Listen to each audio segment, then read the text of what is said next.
YouTube channel पे जिसका नाम है hardly insane. Okay, so today's our topic is development psychology and social psychology. तो सबसे पहले हम समझते हैं कि डेवलपमेंट साइकोलॉजी क्या होती है। तो अगर डेवलपमेंट साइकोलॉजी के बारे में बात करें तो कहा जाता है कि development psychology is concern with the behaviour of an individual throughout the life span, ठीक है, from the beginning to the adolescence period to the adulthood. ठीक है, एक किसी इंडिविजुअल या एक किसी पर्टिकुलर व्यक्ति पे एक पूरी तरह से उसके लाइफ की जर्नी के मुताबिक उसके बिहेवियर को देखा जाता है, ऑब्जर्व किया जाता है। ये एक डेवलपमेंट साइकोलॉजिस्ट का काम होता है। ठीक है, तो एक एग्जांपल से समझते हैं कि जैसे एक छोटा बच्चा है, ठीक है, तो एक छोटा बच्चा अपने अगर मान लीजिए कि वो 11 से 12 साल तक की उम्र तक वो बिल्कुल नॉर्मल बिहेव करता है। ओके, जैसे वो 13+ होता है उसका बिहेवियर चेंज होने लगता है। ठीक है, छोटी बात पे जिद करना, एग्रेसिव हो जाना, बहुत सारा एग्रेशन आ जाना, ठीक है, बॉडी लैंग्वेज का चेंज होना, बात करने का टोन बदलना, बहुत सारी चीज़ें में वो अंतर करने लगता है। ठीक है, उसके अंदर बहुत सारी अलग अलग तरह की भावनाएं आ जाती है। तो फिर पेरेंट्स घबराते भी है। बहुत सारे पेरेंट्स को मैंने देखा है कि मतलब समझ नहीं पाते हैं कि ऐसा अचानक क्या हो गया कि इस पीरियड तक वो बच्चा नॉर्मल था और जैसे ही वो अपने टीन एज 13 वो अपने टीन एज में पहुंचता है वैसे वो ऐसे डिफरेंटली क्यों बिहेव करता है। ओके, फिर वो जब एडल्टहुड में कदम रखता है फिर वो और डिफरेंटली बिहेव करता है। ठीक है, उसकी बॉडी लैंग्वेज चेंज हो जाती है, उसका पूरा टोन चेंज हो जाता है, उसका काम करने का तरीका, बोलने का तरीका, हर चीज़ में बदलाव आता है। ठीक है, तो पहला बात कि ज़रूरी नहीं है कि कुछ प्रॉब्लम ही हो। जैसे जैसे बच्चे बढ़ते हैं अपनी उम्र, अपनी समझ और अपने एक्सपीरियंस के हिसाब से वो रिएक्ट करते हैं। ठीक है, अब अगर हम सोचेंगे कि नहीं मेरा बच्चा बचपन में जैसा था वो अभी भी वैसा रहे तो हर बार ये पॉसिबल नहीं होता है। ठीक है, हाँ, किसी किसी का नेचर है कि बच्चा बचपन से ही शांत है, वो इंट्रोवर्ट है तो वो बड़ा होकर भी इंट्रोवर्ट ही रहता है। लेकिन बहुत ज़्यादा ऑब्जर्वेशन के मुताबिक बहुत बच्चे हैं जो चेंज हो जाते हैं।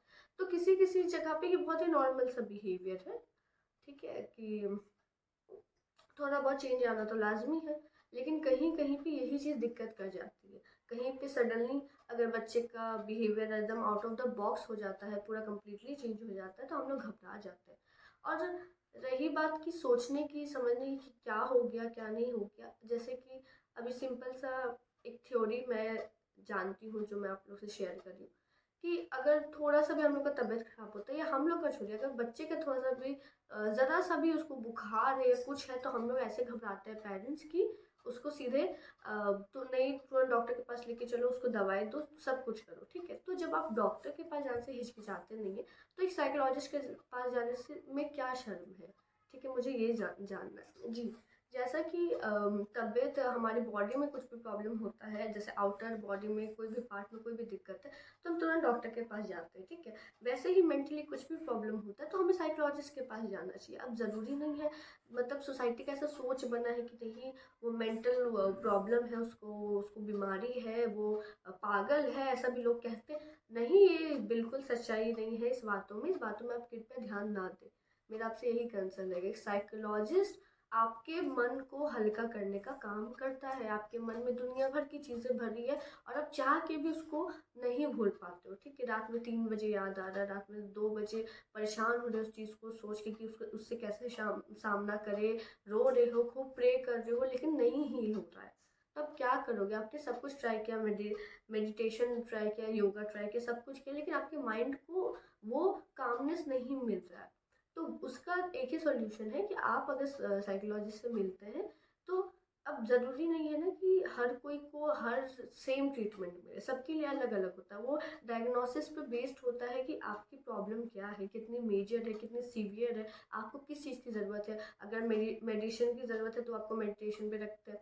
अगर आपको थेरेपी की ज़रूरत है वो थेरेपी पे रहते हैं। किसी को फिजियोथेरेपी से भी कोई हील हो जाता है वो उसके लिए रहते हैं। किसी को बहुत ज़्यादा ही पास्ट एक्सपीरियंस कुछ बहुत ज़्यादा खतरनाक या बुरा होने के कारण कोई साइकेट्रिस्ट के पास जाता है। तो उसी तरह से है कि कभी कभी जैसे कुछ भी छोटी मोटी बात है या ऐसा प्रॉब्लम है, अगर बच्चे ने भी पास्ट में अपना बहुत बुरा कुछ झेला है जो उसके प्रेजेंट को ख़राब कर रहा है। ऐसा भी होता है कि एक मान लीजिए बच्चा 7 साल की उम्र में है और उसने बहुत ही टेरिफिक कुछ ऐसा मोमेंट वो झेला है जो उसे नहीं वो डिज़र्व नहीं करता था, लेकिन उसके सामने वो हुआ है। अब वो 25-26 साल का हो गया है, लेकिन उसके मन से वो आज तक वो डर नहीं जा रहा है, वो चीज़ निकल नहीं रही है। ठीक है, तो क्या हम उसे ऐसे पागल समझेंगे? नहीं, ये बिल्कुल गलत बात है ना। ऐसे नहीं समझ सकते। किसी की भी मेंटल हेल्थ हेल्थ को लेकर उसको जज नहीं कर सकते हैं बिल्कुल। और साइकोलॉजिस्ट के ये हम लोग का परम एक धर्म की तरह होता है कि हम हर अपने सारे पेशेंट हो या हमारे सारे जितने भी कोवर्कर्स हो या जो भी हमारे सामने कोई भी इंडिविजुअल हो, अगर वो किसी भी परेशानी से गुजर रहा है तो हम उसे जज नहीं करते ऐसे। ठीक है, हम उसके प्रॉब्लम्स को जज करते हैं कि अगर ये प्रॉब्लम है तो उसका सोल्यूशन क्या होगा। अगर मेरी बातों से वो ठीक हो सकता है तो मैं उसे ज़रूर इस टॉपिक पे बात करूँगी। अगर कोई और प्रोसेस से वो ठीक हो सकता है तो मैं उसे वो प्रीफर करूँगी। उसी तरह से एक इंडिविजुअल हो, बच्चा हो, व्यक्ति हो, कोई बूढ़ा भी व्यक्ति हो, क्यों ना हो, कोई भी चीज़ हो, हर चीज़ से अगर वो बहुत ज़्यादा बदलाव में है या बहुत ज़्यादा एक होता है ना पॉजिटिव चेंज होता है बच्चों के अंदर, एक नेगेटिव चेंज होता है, तो अगर वो नेगेटिव चेंज में है तो हमें उसे दिखाने की सख्त ज़रूरत है और दिखाना ही चाहिए। चीज़ से काफ़ी सारे फ़ायदे हैं। सबसे पहले तो अगर बात करें तो बच्चों में अपने आप में कॉन्फिडेंस आता है। ठीक है, बहुत अभी की जितनी कॉम्पिटिटिव लाइफ है तो बच्चे बहुत सारी चीज़ें से भागने की चाहते हैं। ठीक है, मीन्स मतलब वो सामना करना चाहते हैं, वो हर चीज़ में पार्टिसिपेट करते हैं, लेकिन अगर नहीं हुआ तो आज के टाइम पे इतना ज़्यादा ओवरलोड हो जाता है कि अरे नहीं हुआ तो अब तो लाइफ ख़त्म है, अब तो कुछ नहीं होगा। ये बात है। अलग बात है कि उनके घर में ही बहुत मेजरली 90% प्रॉब्लम्स तो घर से ही निकलती है। ठीक है, मैं मतलब किसी का कोई बिहेवियर जो बहुत साल से चेंज नहीं हो रहा है वो बच्चे पे हावी हो रहा है, वो बच्चे अपने सामने वायलेंस को देख रहे हैं, वो उस पर हावी हो रहा है। ठीक है, अगर वो अपने एल्डर्स को लड़ते हुए देखते हैं तो वो ये सोचते हैं कि हमारे वो जो पार्टनर आएंगे तो वो उनके साथ भी ऐसे ही बिहेव होगा, हम भी ये कर सकते हैं। उनमें ये पावर आने लगती है, ये ऐसा मतलब देखने के बाद उनको ऐसा लगता है कि नहीं, सामने वाला तो बर्दाश्त कर लेगा, तो जो मेरे बड़े कर रहे हैं वो हम भी कर सकते हैं, ऐसा उनके अंदर मेंटलिटी बन जाती है। या कुछ बच्चे बहुत ज़्यादा डर जाते, सहम जाते हैं कि वो अपने ही घर वालों से अटैच नहीं हो पाते हैं। ठीक है, बहुत सारी चीज़ देख के उनको लगता है, नहीं, बहुत कॉमन सी बात है आजकल, हर बच्चे बोलते हैं कि मैं मुझे लगता है मैं भाग जाऊँ, मैं निकल जाऊँ, ये कर जाऊँ। तो कुछ तो बात दबी है उनके अंदर कि तभी वो ऐसा बोलते हैं। हम डांट के चुप करा देते हैं कि अरे तुम ऐसा कैसे बोल सकते हो, हाँ ऐसे करके हमारे दिल पे लग जाता है। लेकिन नहीं, उनका कहना भी कहीं ना कहीं हद तक जायज़ होता है अगर हम पता करें तो। या और भी कोई बात है, स्कूल में भी बहुत सारे हादसे ऐसे होने लगते हैं कि बच्चे अपने ऊपर बहुत मेंटली प्रेशर लेते हैं, जो कि सही बात नहीं है। और बच्चे क्यों, हर इंडिविजुअल चाहे वो 30 साल का हो या 50 साल का हो, उसे कोई मैटर नहीं करता है। प्रॉब्लम प्रॉब्लम होता है। ओके, आप आपका एज से हम नहीं कह सकते कि आप इतने बड़े हैं तो आपको कोई परेशानी नहीं होगी, हर किसी को होगी। बस वो है कि हम पे कभी हावी हो जाती है तो उसको हम हील करने के लिए एक साइकोलॉजिस्ट या एक हमारे बोल सकते दिमाग के डॉक्टर के पास हम जाते हैं ताकि हमें वो काम करे, हमें शांत कर दे। हम पागल हो चुके हैं ये सोच के नहीं जाता है कोई।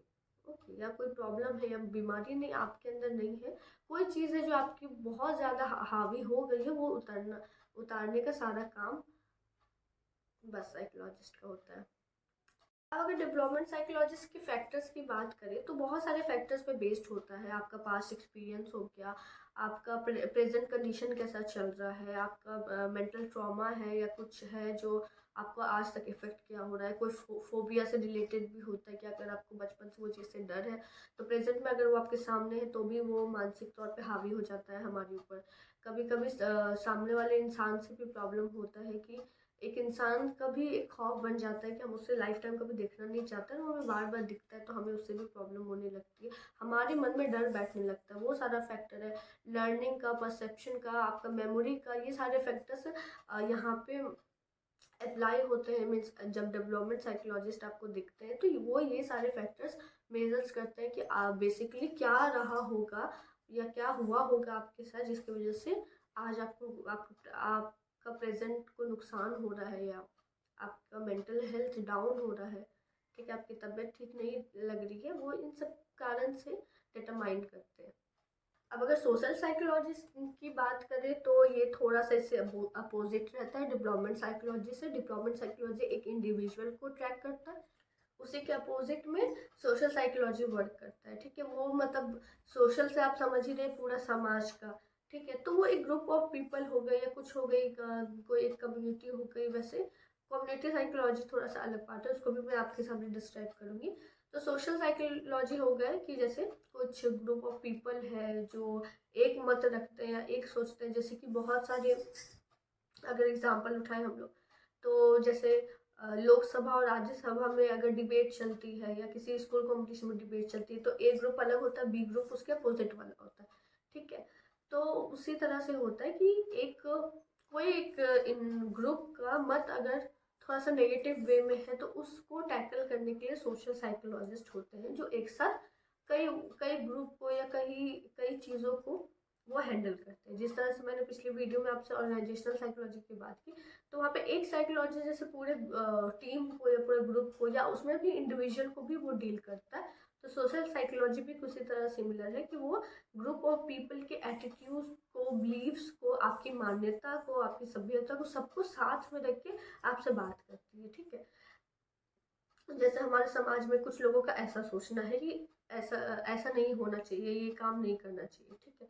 तो अगर वो किसी भी वे में सही है तो सही है, फिर तो बात नहीं है। लेकिन अगर वो किसी भी वे में गलत बोल रहे हैं और उनका बहुत लोग साथ दे रहे हैं, तब सोशल साइकोलॉजिस्ट का काम होता है कि वो उन सबके मत को सुने, समझे, उसके बाद वो अपना दलील वहाँ पे दे कि आप जो सोच रहे हैं, अब ज़माना बदल गया है, अब ऐसा नहीं होता है, और अब क्या फ़ायदे हैं चेंजेस के, चेंजेस होने चाहिए, वो भी कंपलसरी है और हमें समय के साथ बढ़ना चाहिए। उसी तरह से सोशल साइकोलॉजी वर्क होता है।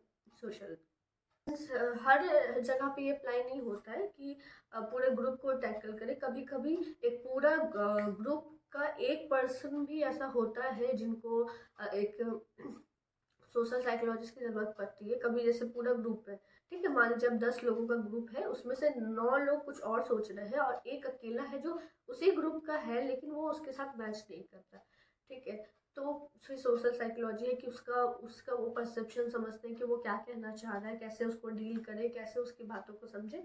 उसी तरह से फिर उनका अपना काम चलता है इसके ऊपर। आई होप कि आपको सोशल साइकोलॉजी और डिप्लोमेंट साइकोलॉजी के बीच में अंतर समझ में आया होगा। अगर आपकी कोई भी क्वेरीज है तो कमेंट सेक्शन में प्लीज़ नीचे लिखें, मैं उस पर एक अलग से वीडियो बना के आप लोग को समझाऊंगी। Okay, like share and subscribe, thank you.